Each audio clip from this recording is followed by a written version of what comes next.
Hello, this is Roy from Tesla Owners US. Today is the last day, and that's the final conclusion about how does it drive and would you recommend it. And we are doing a night drive back. I did the first version in German and now I did the nice English version. And my recommendations are coming after this intro. When we wake, hear the birds and see the sun. Side by side our fears are done. Oh, the good times just begun. Oh, we know what we have, let's hold on tight. Found what we're looking for in life. Call us crazy, but things are finally right. You and I, the future. Okay, does it look good? We are going home. Okay, this way is better. Yeah, that's what's better. Okay, so now I really figured out at the last day how I really to use it. Put the foot on the brake. Put the car in gear. And then tip it to drive. And sometimes you have to tip it to drive. Oh, yeah, it got confused. So we're going how the car wants to go. This radical movements, it's also from the steering wheel. That's also what I really don't like on that. But there are some things which are really amazing, and then there are some things which got really stupid. And I sometimes were in awe there to see how did it do this? How did it really do this turn? Or how did it do this left turn? So overall, it's not really ready for prime time. It is, let me say, out of the beta version. That's really true. And yesterday, the night one, or at dusk or dawn, so in the evening, late evening, I actually rode back from Tortilla Flat towards home to the mountains there, and it did an awesome job. So that was the final challenge for the car in order to pass, to get out of the beta version. And it has potential. Now it has pretty good potential. And what I'm guessing is that in 2 years, not Elon time, in 2 years, really regular time, I think the car would drive for itself. They probably would get the authorization to drive for itself. You could again put a bag of flour here on my seat and put the seats on, and then have something there would recognize the face, and then the car could drive itself. And there are other cars here in the valley which drive itself, the Waymo cars. They have a pretty extended range to drive itself, but they are different because they have a very extensive mapping.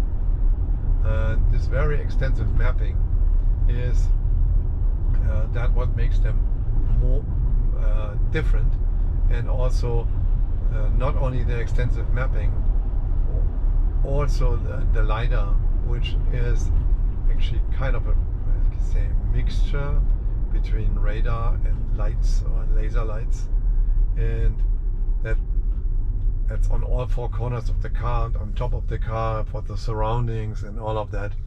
So from what it is with regular vision, it's amazing. I had some situations, and that was in the German version. There was I had to do a left turn, go over 3 lanes on Bell Road, and then a pretty busy road. And then from that left turn, there was a car coming in front of me, which was a truck with a trailer. And she turned the window down, waved me, and at that time I'm coming out of a shopping mall. My car starts driving because left lane, the lanes on my side, on my side 3 lanes were free, and on the other side she waved over. But it must have also seen much more in the vision. And let me show you. I think that vision, what that car sees is extraordinary. It's really expensive. But from time to time, and we come to that situation again, it makes stupid mistakes. For example, the last tour on German Today, it did always right at that certain intersection on 5th Avenue and McDowell to do a right turn, consideration of bike lanes and pedestrian, and also these pedestrian here. I'm braking because they saw it. They see the pedestrians, I'm stopping.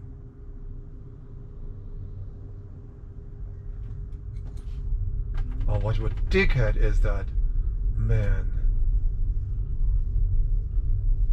What are you for a dick? Unbelievable. Did you see that? He almost ran over the pedestrians. So this definitely does not happen with this car. And sometimes it does dumb mistakes. For example, the left turn on I-17, it is undecided. In his defense, I have to say, I'm not undecided, but I notice if the traffic light comes and the left turn is green on I-17 South, then I take the left turn. If the straight is green and the left turn is red, I take the straight. And then I do a U-turn at the next possibility. I do a U-turn at the next possibility, go the opposite direction, and then I'm faster. Now, the car can't do that. It doesn't do it. It can't do it or doesn't do it. I did not.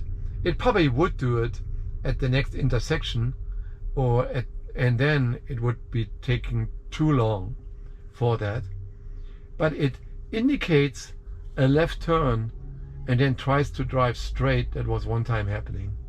And then it, in the middle of the intersection, is trying to do a left turn when it's not permitted from the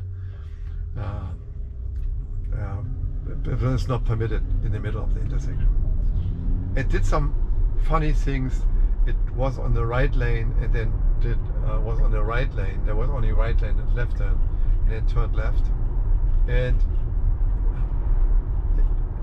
I'm gonna put a movie together, and I have to dub it probably, because some things in English and some things in German.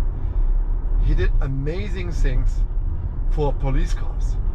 There was an accident in the middle of this road, and the cars had it fenced with flares or lights. The police cars were flashing. Now this is the same stupid thing here. You see that? You see that it's green and it stops. Now it's wrong. This is really wrong. It's on the straight lane, it stops, and then it noticed it did make a mistake. So, and what I do is, like this car, I have to drive it around. Car was moving on the wrong lane to do a left turn when the lane was the straight lane. So, yeah, that was another thing. Was just talking about these stupid things. In the beginning, I got the newest version also. In the beginning, it was doing that all right, all perfect, and then all of a sudden, you can run it 1,000 times correct, and then one time it does a stupid thing like this, right? And that's why what the car needs to do and need to be measured by 6 sigma. Of 1,000 miles, there can only be 6 errors. So if that's the case, then 6 sigma is correct, right? or then the car can be left out in public. But it needs to pass Six Sigma quality control. And Six Sigma means for me, I drive 1,000 miles and it can only do 6 arrows. And today, it already did 2 arrows and I'm driving 60 miles. So the arrow quotation is too high for that. It's way too high to drive. But it has the potential to do better. But it doesn't become better when only a few people driving. There must be a massive amount of data. So, and how that helps is only if you make that software for people who are willing to drive it cheaper. Because they are teaching the system, they are teaching AI. But if I would have to pay $100 a month for that functionality and then start teaching as well and counter these stupid things, then I wouldn't do it. And that's my conclusion for that. I'm not ready for signing up on that. So, because I would sign up for that if I don't have to watch it anymore. Right? Then I would sign up for that. Then it would be, and now you are recognizing why I never say for FSD the real word. I say frightened, final, finish, or frozen, familiar, friends, self-driving. But I never say what they are considering it to drive it, because that's what it is. But that was it isn't. It is not that, and I cannot say it is that.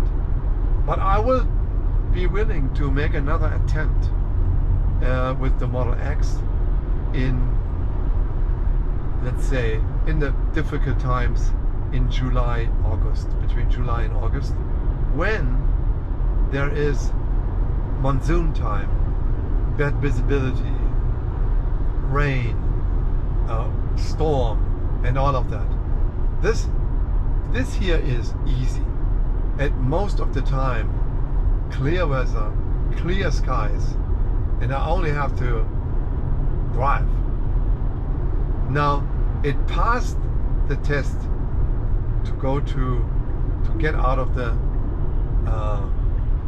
beta modus, to go to Santan flat, to go to Tortilla flat, right? Because it was a curvy mountain road, and it did do that. But all of the other times, you really have to be watching out. And I did it this time and said, okay, good, it's free and it's a fair deal. I teach the system, and the system can get better, right? Because it's free. You don't have to pay me for that. Probably in future, you should even pay. Oh, look at that crazy dude. Look at that crazy dude. It was actually braking, but it could have ended up in the middle of the divider. Wow. Yeah. So now the yellow signs here for him, these ones, they are only recommendations. So he doesn't read the sign, maybe because it's yellow and so on. And there are still some, okay, handicaps, let me say it. But for really spending $100 a month, the software isn't worth it yet. It's not worth it. Or not spending whatever, $7,500, what it is. Okay, if you are absolutely super lazy, you might spend that, right? And then you said, I really don't want to watch. But the watch has an end, right? So I'm using a defeat device all the time, because I have to watch what's on my road. I cannot watch always at reading messages. Yeah, every 5 seconds is distracting me, or every 30 seconds is actually distracting me from the road and from my surroundings and what the car does. So that's why I'm using this device, right? Because I need to watch the road when the car is driving. I need to watch the road. Does it do it right or not? And thankfully, in the 30 months, I survived. Our wives had some doubts, right? So, especially when we went through the mountains there.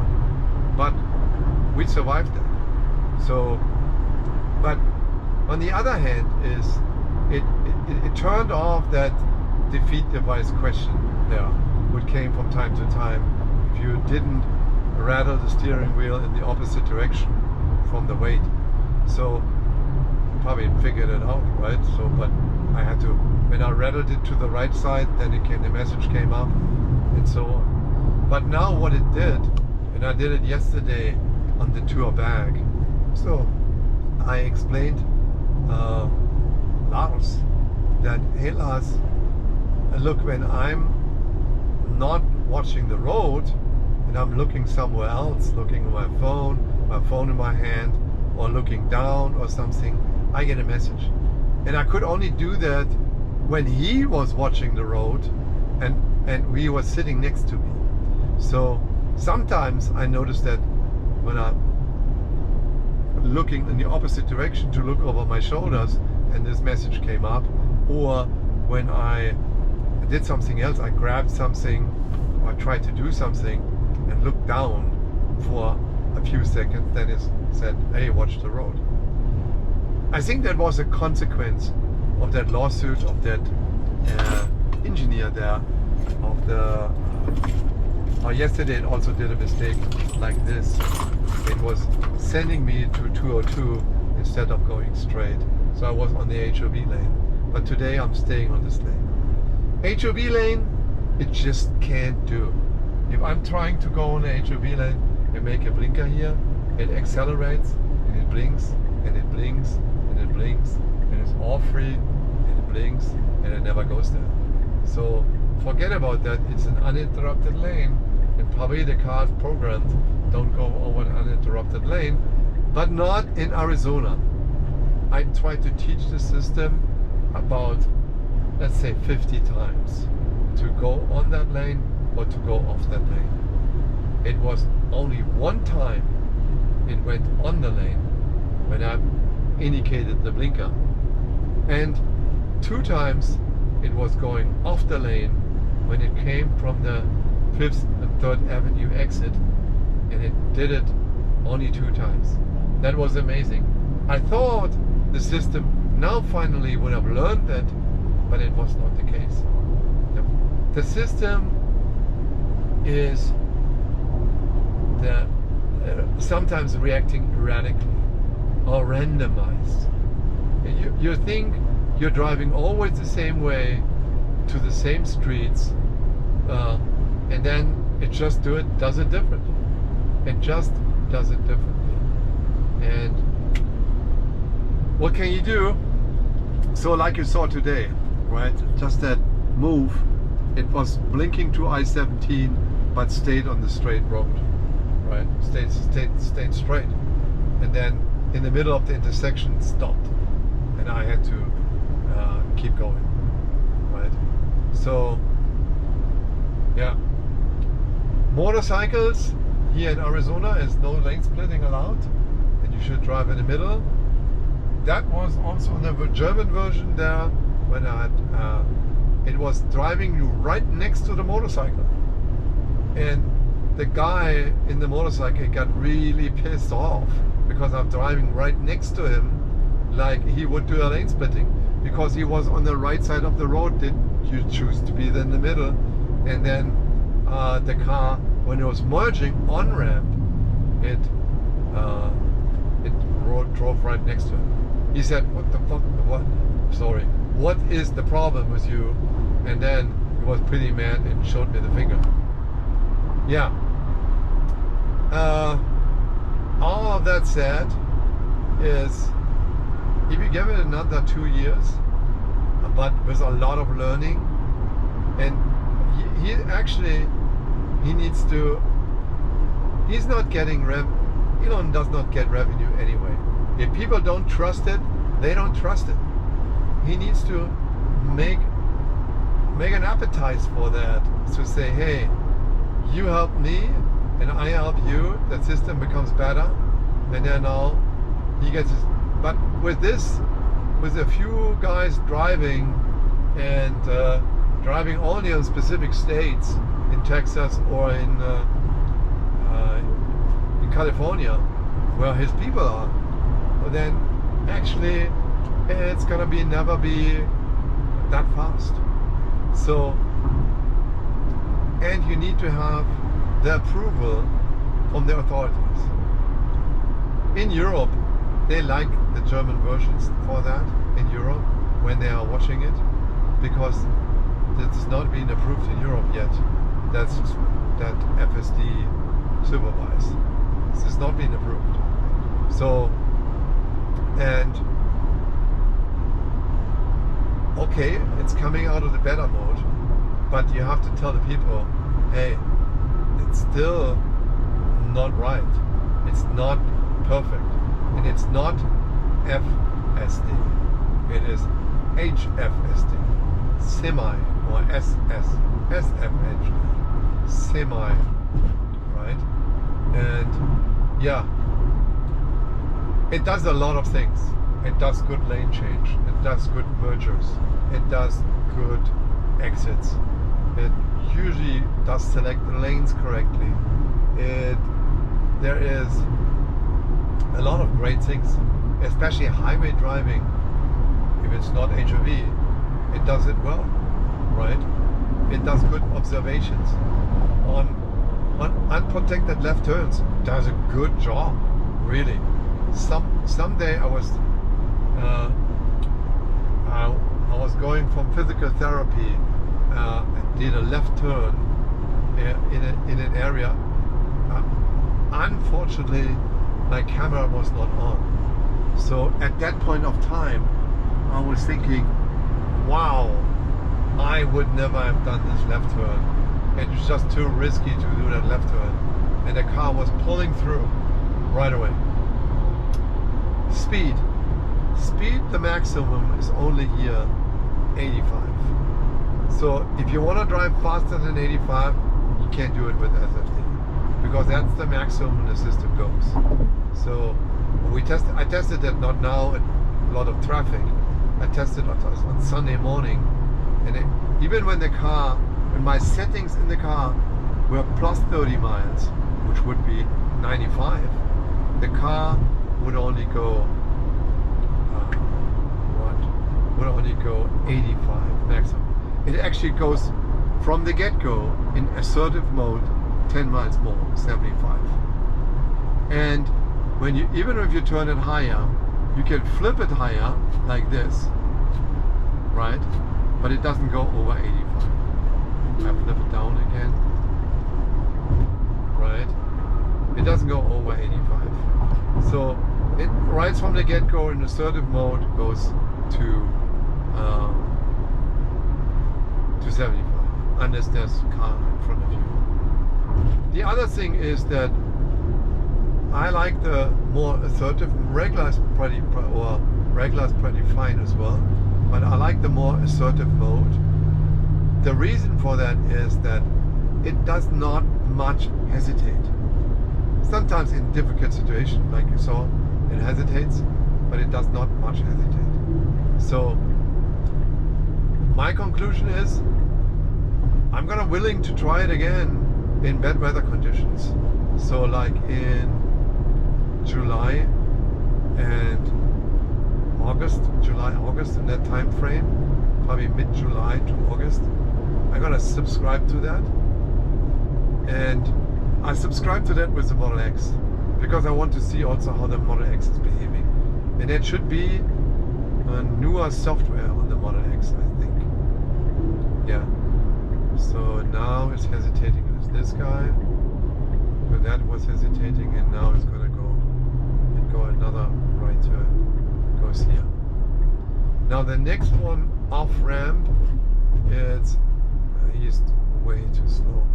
The next one off ramp is also, in the beginning he did that always right, because I have to turn left in a mile after. he did the left of the 2 right lane turns. Nowadays, he goes always all the way to the right. All the way to the right. And now he's hesitation. And this is not a good idea, because you're going all the way to the right and then you going over after that, right, just to the next one, go to the left. And I show you that it's gonna happening here.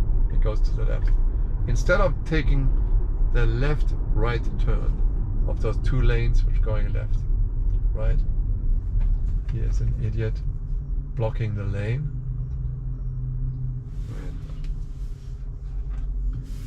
And that's also what you have to consider. Does the car handle other human drivers, which are sometimes very stupid? Like this dude is blocking 2 lanes because he has a big Jeep and he wants to squeeze in, right? And then he does a U-turn.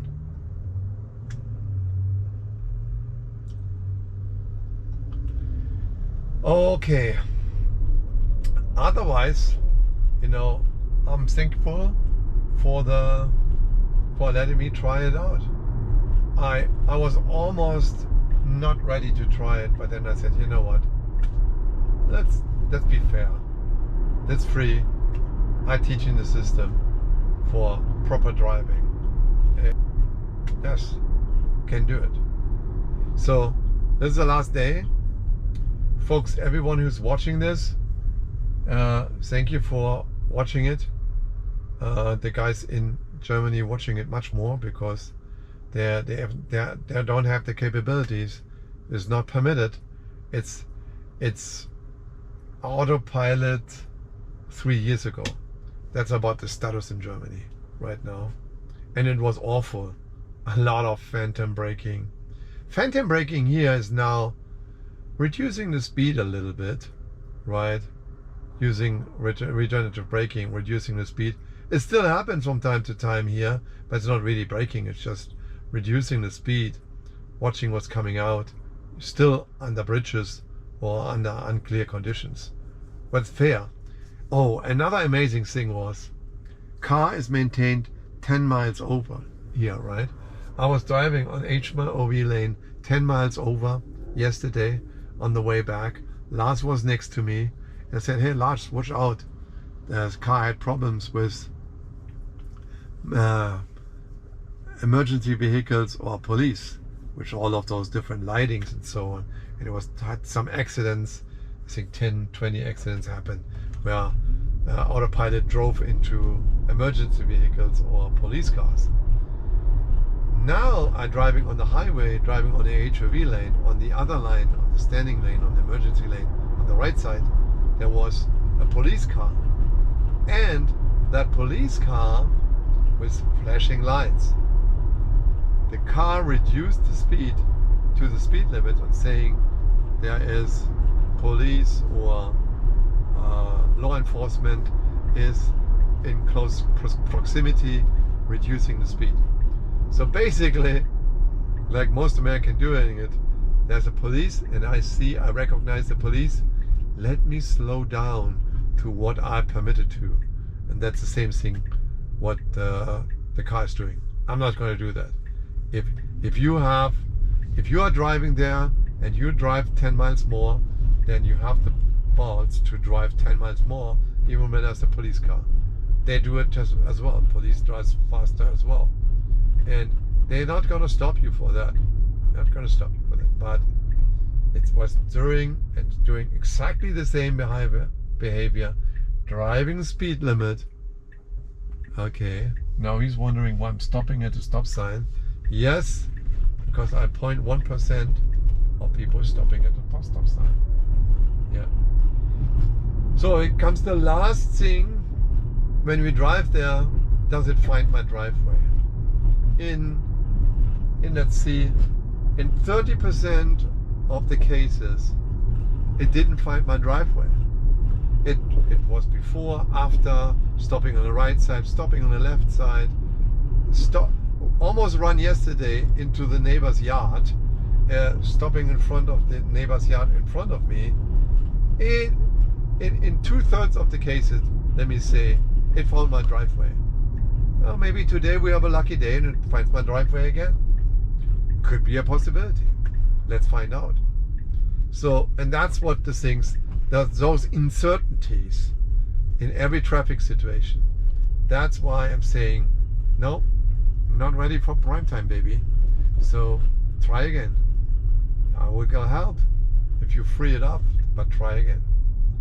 Okay, now here, autopilot navigation is complete. Now, there's a car, my driveway control, go to the left. It passes my house. Now it runs in to the neighbor's yard, like yesterday. Why does it do it?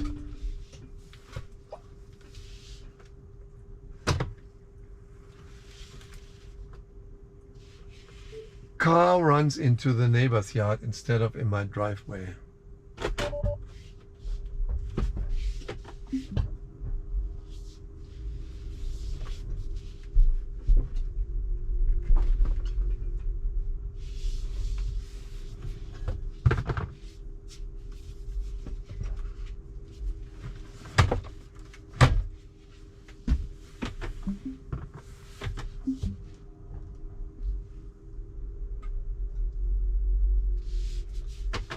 Okay, now running around here. Okay, here we are. The drive is finished, and thank you for watching.